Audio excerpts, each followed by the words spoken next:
Are you comfortable? Because you should be.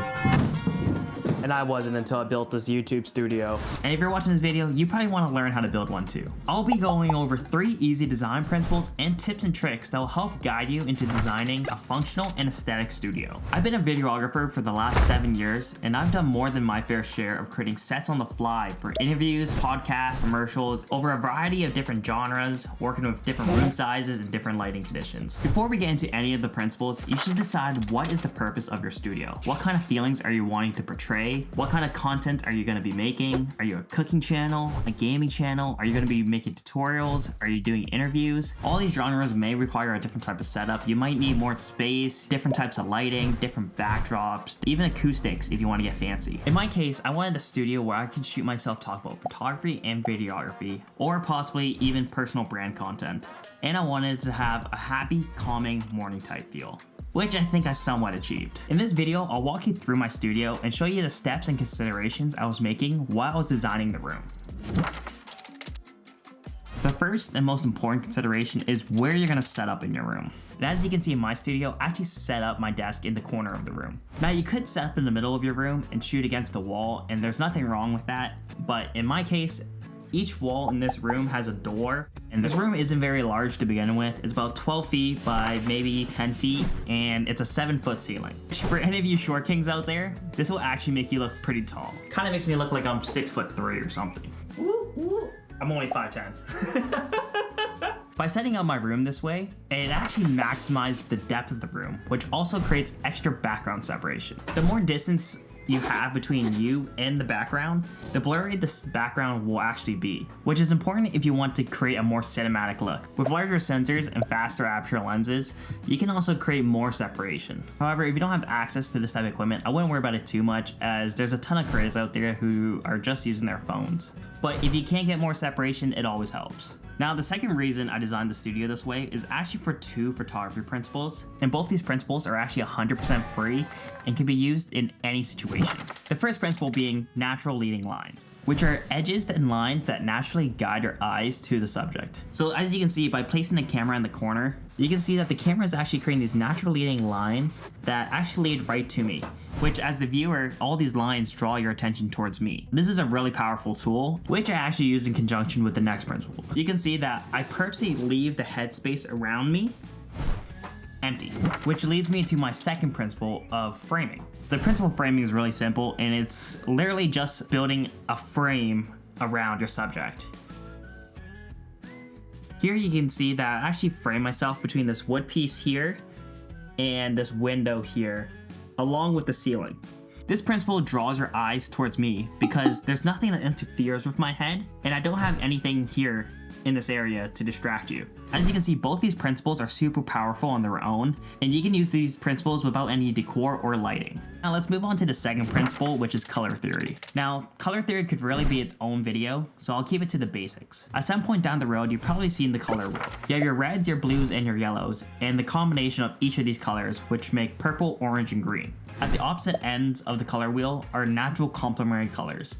So green and reds, purple and yellows, and orange and blues. But since red and yellow aren't exactly skin tone friendly, you don't see them very often. On the other hand though, you will see blue and orange used all the time. And since skin tones are naturally just somewhere in the orange color space, it's really easy to find a balance that doesn't look too weird. Also, blues are really easily used because you can put them in your highlights like the sky or in shadows of darker scenes to find your balance. Now, I really like the blue and teal look, but I find it's a little overused. So I actually steered away from this principle altogether and instead leaned into a really simple design principle called the 60-30-10 rule, which is 60% of your main color, 30% your secondary color, and 10% of your accent colors, which is super practical and easy to follow. And if your ratio is off, your set will just look a tiny bit off. It's easily fixable by adding or removing any of the 3 colors until you get to the correct ratio. But to simplify the principle even more, the 60% should just be your wall color, And then 30% should be the big stuff in the room, which is the chairs, tables, bed linens, and curtains.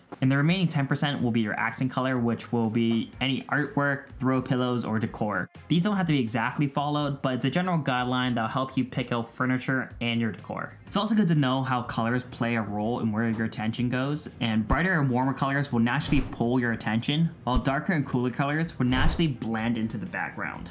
Which reminds me, if you like this video so far and have gained any value from it, it would be awesome if you could give this video a like. And feel free to subscribe if you want to follow along on my YouTube journey. I got many more exciting videos ahead. Anyhow, now that you've got these principles in your head, let's talk about lighting. Now before I even get into any of the types of lights, I just want to say lighting is probably one of the most crucial steps in designing a YouTube studio. It can really make or break your whole set. Now I'll start with the most important light, which is the key light, or the main light that lights you. Depending on the look you're trying to achieve will determine what kind of light and modifiers you'll use.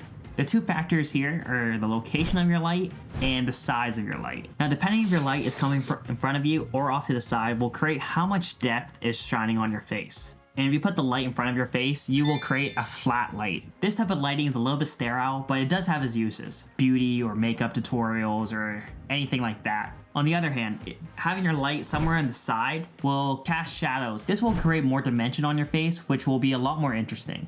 These shadows could be quite harsh, and you can soften these shadows by how big your light is. The bigger the softbox, the softer the light it will produce. However, it is going to require a more powerful and expensive light. While these are great tools, these eat a lot of space and they're not always necessary. Using my studio as an example, if you're shooting close to a white wall like I am, you can actually aim the light at the wall, and the wall will actually act like a giant softbox and create this really soft dimensional light. And as you can see, it actually does a really nice job. As another little hack of shooting in the corner, the other wall is also white, and it actually acts as a reflector. It will take all the bounce light from this wall and actually reflect it to my face. So it actually creates this nice softer light on this side of my face as well. Now, if I use this reflector to block the light that's coming from that side of the wall, you can actually see that my face is already immediately darker. Little pro hack. I actually had an oopsie daisies yesterday. Took out the SD card before I stopped recording, and it corrupted 45 minutes worth of footage. I'm gonna reshoot it because it was just easier. This next light isn't very necessary, but it adds a ton of value to your set. And if you can set one of these up, it's definitely worth it. This light is actually the hair light. It's gonna add an awesome layer of separation to your background. I'll show you what this light looks like on and off, and you can tell me what you think. On, off. It's very subtle, but it's a big difference. The best part of this light is that it really doesn't need to be powerful at all. In my case, I'm just using a Philips Hue bulb, and I also just had this random light fixture that I had lying around, and just conveniently also had this junction box right above my head. I spent 10 minutes installing the light, and it works great. The next light is practical lights and background lights. This could be lamps, hanging pendants, string lights, or whatever you want to use. In my case, I only have this one lamp here. These lights shouldn't do too much, and you don't want them distracting the viewer. In this case, I have this bulb at like 10%, and it's only there to just kind of fill in the space, give a little bit of emphasis to the artwork, but not too much where it pulls the viewer's attention away from me. And the next light can actually really make a scene. It's actually this light that's right behind me that's creating this glow effect. And it creates this nice vignetting effect where your eyes will gravitate to the brightest part of the scene, which is now me. Now the next light is actually really important for that morning type feel I was going for, and it's this fake window light. And you probably thought I was talking about this window, but I'm not. I'm actually talking about the fake one that I put here. And if you couldn't tell, I'm actually shooting my basement, and my basement doesn't actually have any real windows. You can see that all I'm doing is shooting this light against this white wall, and the whole wall is acting like this massive softbox, which is mimicking window light. So you can see that the light is actually creating shadows and creating more depth on the background. These are those little details that really tie your set together and create a ton of depth. And then because I'm just letting the light bounce everywhere in the room, it's creating this nice soft light, which is also mimicking what a window would be doing. And as you can see, without the fake window light, this entire scene just looks so dark. And the third thing that this light is doing is actually creating this slight rim light on this side of my face. And I actually had to soften this because it was a little bit too powerful in the beginning. I put this diffuser in between me and the light, and you can see without this diffuser that this light is a little bit harsh on my face. Just by adding this cheap $20 diffuser, it softens up that light immensely. You can see that it just looks nice and natural and soft. Now, a proper rim light would actually be on this side of my face, and it's actually a light that's about 45 degrees behind the subject and should be on the opposite side of the key or main light. This light is used for creating separation to the background and creates a slight glow effect on this side. And I'll just show you what that looks like. So you can see this is with that light off and this is with that light on. And you can see it's really subtle, but it does make a big difference. Now this next light is really only practical to my setup, but it's really useful to explain consistency in your set. So this window back here is actually a real window, but it just doesn't lead outside. Now without this light, you can see that the window doesn't emit any glow. It's kind of a dead giveaway that I'm just shooting in the dark. It's one of those lights that isn't really necessary, but adds a layer of consistency across your set, which does help sell that morning feeling I was going for. You definitely don't need all these lights, but if you want to have a studio feel, I do think a key light is a must in my opinion. The rest are kind of just nice to haves, and each one adds a bit more depth to your overall scene. And that's basically a wrap for all the principles you need to know for designing your own studio. Just applying a few of these tips should help elevate and guide you into creating an awesome functional studio. It's also a good idea to keep in mind any technical issues that could come up, like cable management or electrical if you don't even have enough plugs in the room. And depending on your audio equipment, you may want to sound treat the room. If you're just starting out, I wouldn't really worry about that too much. If you do caper your sound and want to keep it easy, I would just get a big rug, throw it on the floor, and just get some acoustic foam and just put it on your walls somewhere that isn't in your scene. And that should probably be enough to solve most of your sound issues, unless you're super particular. I hope you enjoyed the video. If you gained any value, smash that like button. And if you want to keep in touch for future videos, consider subscribing. And until next time, ciao.